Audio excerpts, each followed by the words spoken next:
Prix élevé de l'essence a bien des conséquences en Côte d'Ivoire. Dans le pays, on roule de plus en plus au gaz butane. Dans plusieurs villes, le butane est en passe de remplacer l'essence. La quasi-totalité des taxis de Yamoussoukro roulent au gaz domestique, une pratique illégale et risquée.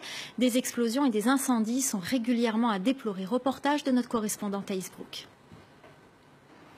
Yamoussoukro, ses grandes avenues rectilignes, sa basilique et ses taxis au gaz. Innocent Quadio est chauffeur de taxi depuis 3 ans. Je roule le gaz d'abord parce que c'est avantageux concernant le prix, le coût. Le diesel nous rend cher, ça nous revient cher. Le plein serait 2 fois moins cher. Selon lui, impossible de gagner sa vie en roulant à l'essence, car dans la capitale politique, les avenues sont larges, les distances importantes. On roule le gaz parce qu'à Yamoussoukro comme ça, il n'y a pas assez de clients. Par contre, à Abidjan, il y a l'affluence. Et même si on roule au diesel, il peut s'en sortir. La quasi-totalité du millier de taxis que compte la capitale roulerait au gaz, mais la pratique est risquée.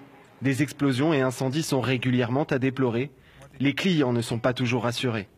Ça me fait peur même. J'ai vu ça, voiture en gaz, et que ça a pris feu à des gens. Tout le monde sont morts. Les taxis font le plein dans ces stations d'un genre un peu particulier. Un système artisanal permet de remplir la bonbonne encastrée dans le coffre, mais ces bouteilles de gaz sont destinées à l'usage domestique, subventionnées par l'État. Tous ont conscience d'exercer une activité illégale. Voilà, c'est pas légal parce que les autorités nous traquent pour ça. Voilà, et le ministère des Mines nous traque pour ça. C'est pas légal. Illégal mais toléré. Nous avons pu nous procurer ce document, délivré par l'antenne locale du ministère du Pétrole et de l'Énergie, contre une taxe d'environ 40 €. Renouvelable chaque année, il permet aux taxis de rouler sans être inquiétés par les autorités.